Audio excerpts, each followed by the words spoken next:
In class है जो आपके आने वाली सभी टेट एग्जाम्स के लिए हेल्पफुल रहेंगे।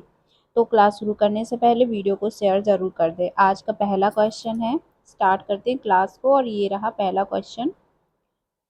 बाल विकास निर्भर करता है, बाल विकास निर्भर करता है, ऑप्शन है वंशानुक्रम पर, वातावरण पर, फर्स्ट एंड सेकंड दोनों पर, और बालक के परिवार पर। तो जो वंशानुक्रम है वो निर्भर करता है फर्स्ट एंड सेकंड जो ऑप्शन है, यानी कि वंशानुक्रम और वातावरण दोनों पे ही डिपेंड करता है बाल विकास। अगला क्वेश्चन है, सफल एवं प्रभावी शिक्षण के लिए आवश्यक है। ऑप्शन पहला है व्यक्तिगत विभिन्नताओं का ज्ञान, दूसरा है अपने वेतन का ज्ञान, तीसरा है सहकर्मी की योग्यताओं का ज्ञान, चौथा है उक्त सभी ज्ञान का। अब देखिए, सफल एवं प्रभावी शिक्षण के लिए क्या आवश्यक है ये देख लीजिए। तो इसका हमारा राइट ऑप्शन क्या हो जाएगा, व्यक्तिगत विभिन्नताओं का ज्ञान होना सफल और प्रभावी शिक्षण के लिए बहुत आवश्यक है। अगला क्वेश्चन है, शैशवावस्था के लिए उत्तम शिक्षण विधि है।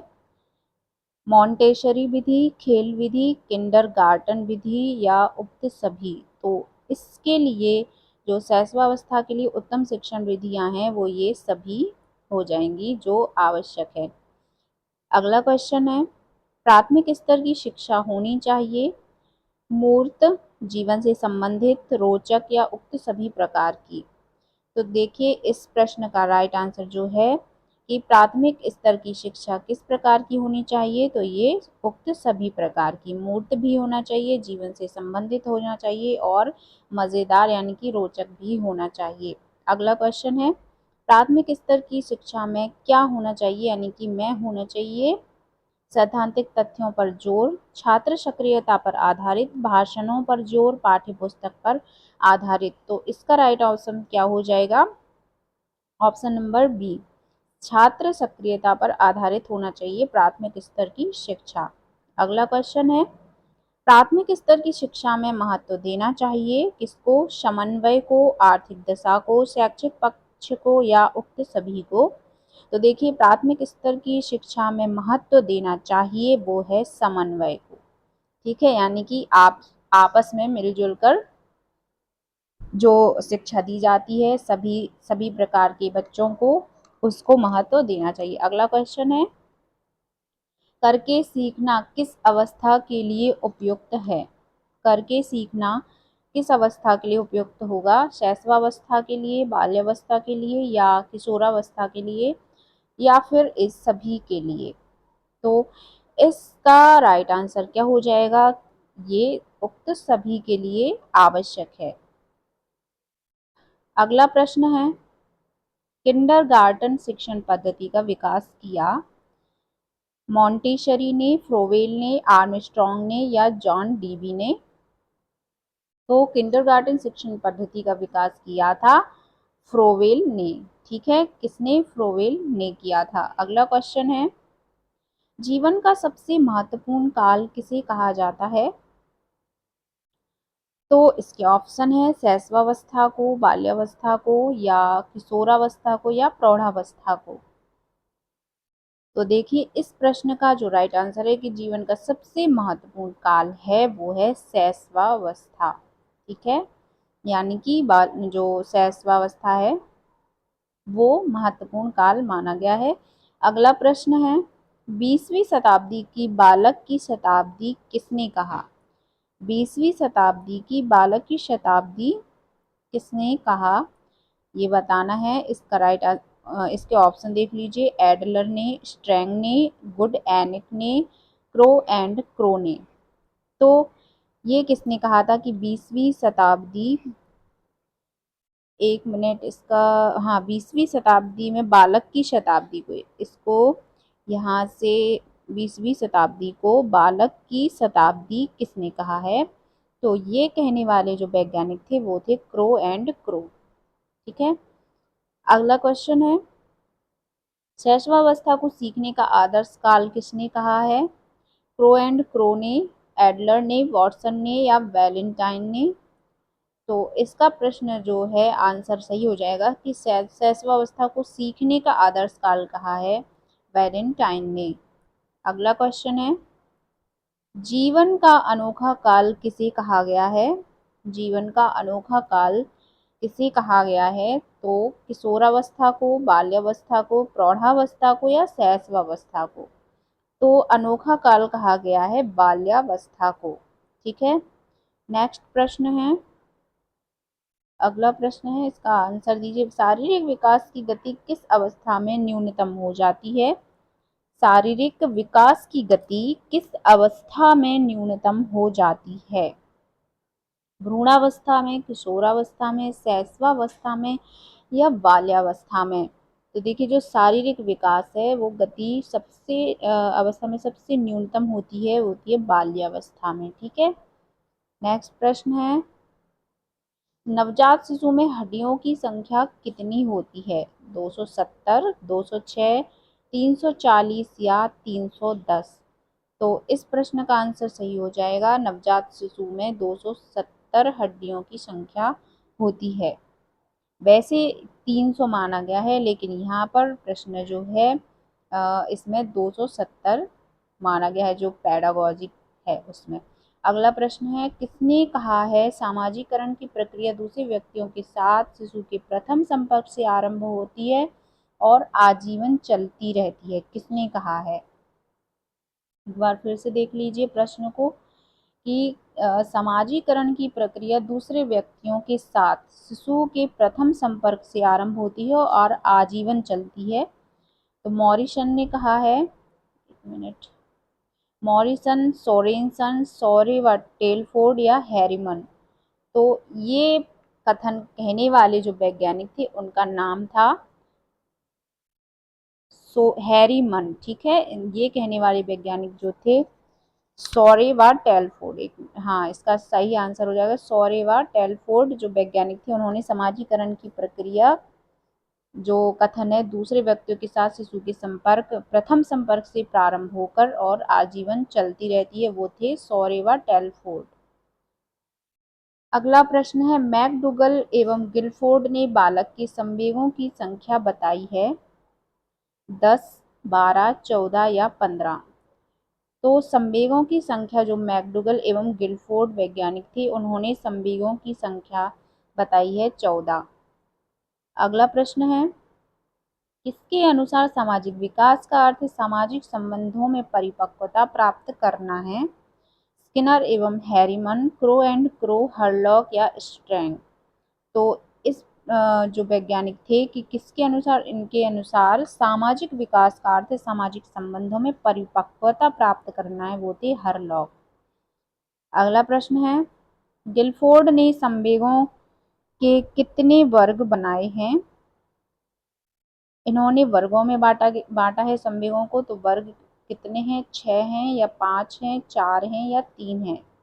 तो इस प्रश्न का आंसर जो है वो राइट हो जाएगा, 3 वर्गों में इन्होंने डिवाइड किया है संवेगों को। अगला प्रश्न है, जेवी वॉटसन के अनुसार नवजात शिशु में पाए जाने वाले संवेग हैं प्रेम, स्नेह, क्रोध, भय या उक्त सभी? नवजात शिशु के जो संवेग हैं वो कौन कौन से हैं? तो इनके अनुसार जो है, जेवी वॉटसन के अनुसार ये सभी संवेग होते हैं शिशु में। अगला प्रश्न है, वैलेंटाइन के अनुसार सीखने का आदर्श काल है शैशवावस्था, बाल्यावस्था, किशोरावस्था या प्रौढ़ावस्था?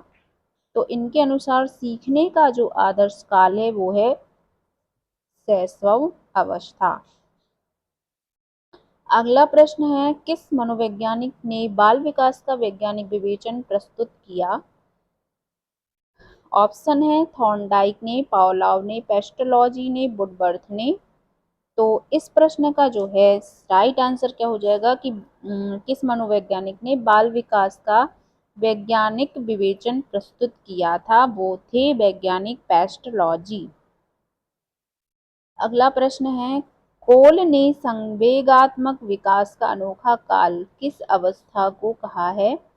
किस अवस्था को कहा है? ऑप्शन देख लीजिए, शैशवावस्था, बाल्यावस्था, किशोरावस्था या प्रौढ़ावस्था। तो इन्होंने जो अनोखा काल कहा है वो बाल्यावस्था को कहा है, कोल वैज्ञानिक ने। ठीक है, अगला प्रश्न है, किस अवस्था में संवेगों की अस्थिरता सर्वाधिक होती है? शिशु अवस्था, बाल्यावस्था, किशोरावस्था या प्रौढ़ावस्था संवेगों की अस्थिरता सर्वाधिक होती है। ठीक है, तो इस प्रश्न का जो आंसर है वो सही हो जाएगा कि संवेग जो अस्थिर होते हैं वो होती है शिशु अवस्था। ठीक है, शिशु अवस्था, संवेग बदलते रहते हैं। अगला प्रश्न है, सिगमंड फ्रायड के अनुसार किस अवस्था में बालक में आत्म नैतिकता आरंभ हो जाती है? ठीक है, 1 से 5 वर्ष तक, 6 से 11 वर्ष तक, 2 से 6 वर्ष तक या फिर 11 से 16 वर्ष तक। प्रश्न है, सिगमंड फ्रायड के अनुसार किस अवस्था में बालक में आत्म नैतिकता आरंभ हो जाती है? तो इसका हमारा जो राइट आंसर है वो 6 से 11 वर्ष की आयु में आत्म नैतिकता आरंभ होती है। नेक्स्ट प्रश्न है, बालक में किस आयु में सामान्य वाक्यों में त्रुटि सुधार की प्रवृत्ति विकसित हो जाती है? 5 वर्ष में, 9 वर्ष में, 12 वर्ष में या 17 वर्ष में जो त्रुटि सुधार की प्रवृत्ति है वो विकसित होती है कितने वर्ष की आयु में? तो इसका आरंभ होता है 12 वर्ष से। अगला प्रश्न है, कल्पना शक्ति एवं अमूर्त चिंतन बाल विकास की किस अवस्था में प्रारंभ हो जाता है? ऑप्शन है, शैशवावस्था में, बाल्यावस्था की प्रारंभ में, बाल्यावस्था के उत्तरार्ध में या किशोरावस्था में। तो इसमें ये आंसर हो जाएगा इसका बाल्यावस्था के उत्तरार्ध में। अमूर्त चिंतन और कल्पना शक्ति बाल विकास की किस अवस्था में प्रारंभ होती है? ये होती है बाल्यावस्था के उत्तरार्ध में। अगला प्रश्न है, निम्न में से कौन सी विशेषता किशोरावस्था की प्रमुख विशेषताओं में से नहीं है?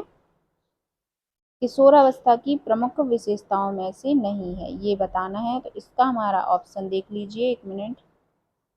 कल्पनाशीलता का आधिक्य, संवेगों का आधिक्य, संचय की प्रवृत्ति, तीव्र मानसिक विकास।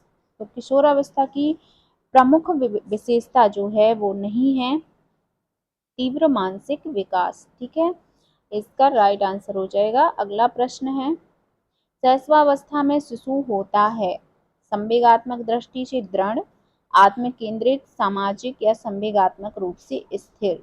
तो ये होते हैं जो शैशवावस्था में शिशु होते हैं वो होते हैं आत्म केंद्रित। तो इसका राइट आंसर हो जाएगा आत्म केंद्रित। अगला प्रश्न है,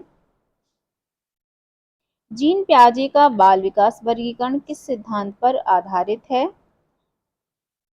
मनोलैंगिक विकास सिद्धांत पर या नैतिक विकास सिद्धांत पर, मनोसामाजिक विकास सिद्धांत या संज्ञानात्मक विकास सिद्धांत। तो आपको पता ही होगा कि जीन प्याजे जी हैं जो उन्होंने जो सिद्धांत दिया है वो है उनका संज्ञानात्मक विकास सिद्धांत। इसके आधार पर बाल विकास का वर्गीकरण किया था।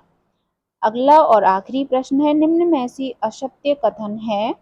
व्यक्ति, ऑप्शन देख लीजिए, व्यक्ति की वृद्धि एवं विकास की गति में निरंतरता रहती है, बालक का विकास विशिष्ट से सामान्य की ओर होता है, बालक का विकास वातावरण एवं वंशानुक्रम की परस्पर अंतःक्रिया का परिणाम होता है, बालक का विकास सामान्य से विशिष्ट की ओर होता है। तो इसमें से जो असत्य कथन है वो हो जाएगा कि बालक का विकास विशिष्ट से सामान्य की ओर होता है। ऐसा नहीं है विशिष्ट से सामान्य की ओर नहीं, सामान्य से विशिष्ट की ओर बालक का विकास होता है। तो गाइज ये थे हमारे आज के प्रश्न। आई होप आप लोगों को ये क्लास और ये प्रश्न जरूर अच्छे लगे होंगे। आपके प्रश्न आपके एग्ज़ाम में ये आ सकते हैं तो इनको आप नोट कर सकते हैं, स्क्रीनशॉट ले लीजिएगा और अन्य दोस्तों के साथ अगर शेयर नहीं किया है वीडियो तो शेयर कर दीजिएगा। और अभी तक की आपने मेरी क्लासेस नहीं देखी हैं तो लिंक वीडियो के डिस्क्रिप्शन में आपको मिल जाएगा, वहाँ पे प्लेलिस्ट है, चेक कर लीजिएगा। मिलते हैं नेक्स्ट वीडियो के साथ नेक्स्ट क्लास में, तब तक के लिए गुड नाइट, टेक केयर।